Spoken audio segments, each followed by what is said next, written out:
नमस्कार दोस्तों, आज हम बात करेंगे सरसों की जो फसल है उसकी बुआई किस प्रकार से करनी है, कौन कौन से खरपतवारनाशी डालने हैं, किस प्रकार से बीजोपचार करना है, कौन सी वैरायटी सेलेक्ट करनी है, उसके बारे में संपूर्ण जानकारी आपको एक ही वीडियो में मिलेगी। और शुरू करते हैं।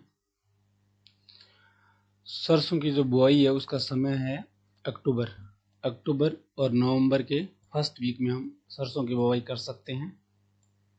नवंबर का फर्स्ट वीक। सरसों की बुआई करते समय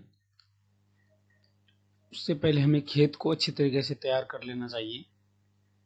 और ये सरसों की फसल उस क्षेत्र में अधिक होती है जहाँ का टेम्परेचर 25 से 26 डिग्री सेल्सियस होता है। तो खेत की तैयारी करने के लिए हमें खाद और उर्वरक का उपयोग करना पड़ता है। जैसे खाद और उर्वरक के बारे में बताऊँ आपको, अगर आप सिंचित यानी ट्यूबवेल या नलकूप या तालाब की सहायता से अगर आप सरसों की बुआई कर रहे हो तो आपको 7 से 12 टन सड़ी गोबर की खाद डालनी होगी, तभी आपका उत्पादन अच्छा होगा।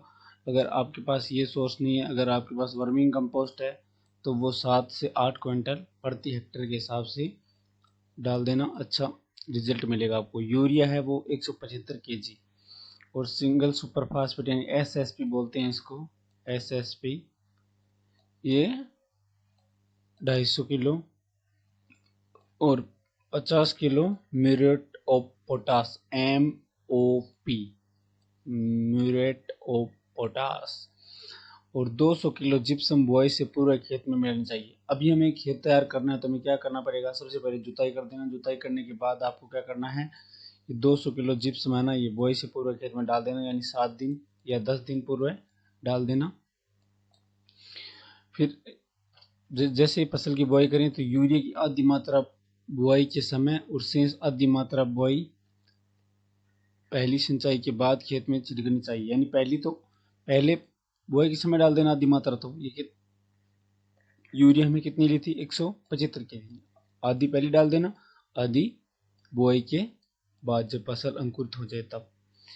और असिंचित है तो उसके लिए ये है ही प्रोग्राम हमें। और फिर हम बीज लेते हैं, और तो बीज का क्या करना पड़ता है हमें, बीजोपचार। बीजोपचार के लिए बीजोपचार क्यों करते हैं, इसलिए करते हैं ताकि हमारे खेत में जो फसल बो रहे हैं, जो जैसे हम सरसों का खेत है तो उसमें हम बीजोपचार करेंगे। तो बीज का उपचार इसलिए करेंगे क्योंकि हमारी जब फसल बड़ी होगी तो उसमें कीट रोग ये ना लगे। तो बीजोपचार के लिए हमें कौन कौन सी दवाइयाँ उपयोग करनी है, एक तो आप बाविस्टिन का उपयोग कर सकते हो, विटावेक्स का, कैप्टान का, थीरम का, प्रोवेक्स का, ये दवाइयों के नाम है। ये जैसे हॉस्पिटल में डॉक्टर देते हैं ना, वैसे ही एग्रीकल्चर में दवाइयों के नाम है अलग अलग। इनमें से कौन सी दवाई ले सकते हो, और दवाई की मात्रा 3 से 5 ग्राम दवा प्रति किलो बीज, यानी 1 किलो बीज के अंदर 3 से 5 ग्राम दवा का उपयोग करना है, और पानी में मिला के उपचारित करें। कीटों से बचाव के लिए इमिडाक्लोप्रिड 70 WP और 70 WP 10 मिलीलीटर प्रति किलोग्राम बीज दर से उपचारित। इनमें से कौन सा या मेथड अपना सकते हो, पहला या दूसरा या फिर ये तीसरा मेथड अपना सकते हो। इनमें से जो अच्छा लगे वो मेथड अपना सकते हो, वही अच्छा मेथड है, ताकि आपके फसल में जब बढ़वार करे तो भी ये किसी प्रकार का रोग वगैरह की समस्या देखने को नहीं मिलेगी आपको। ठीक है।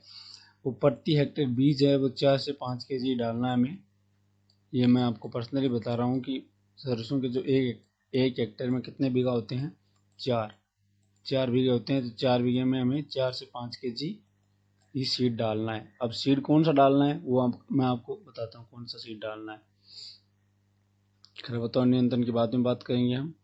और सीड डालना है वो देखो, सरसों की उन्नत किस्में, पूसा सरसों RH30, पूसा बोल्ड है, राज विजय है, 00 है, स्टार 10-15 है, और ये पाइनियर की राजस्थान के अंदर बहुत ही अच्छी देखने को मिल रहा है इनका रिजल्ट। पाइनियर की वैरायटी बहुत ही अच्छी रिजल्ट दे रही है महंगी, 880 रुपये किलो है, पर अच्छी तरीके से ये रिजल्ट देती है। एक ये pioneer hybrid mustard seed 45S35, वो पाइनियर सरसों।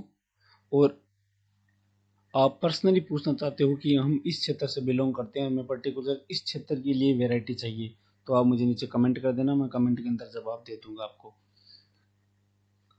उत्पादन की बात करें तो 25 से 30 क्विंटल प्रति हेक्टेयर के हिसाब से होता है, जैसे मैंने आपको वैरायटी बताई है।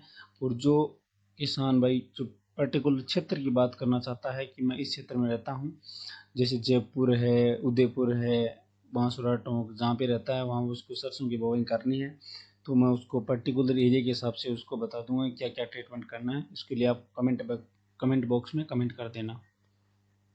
और खरपतवार हो जाते हैं खेत में, तो खरपतवार नियंत्रण के लिए हमें क्या क्या करना चाहिए, निराई गुड़ाई करनी चाहिए। आपको पता ही है, सिंपल भाषा में निराई गुड़ाई करते हैं, जैसे बथुआ वगैरह को अलग उखाड़ देते हैं, उखाड़ के फेंक देते हैं।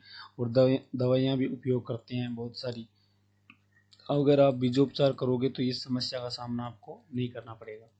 तो मिलते हैं अगले वीडियो में, तब तक के लिए थैंक यू, बाय, टाटा।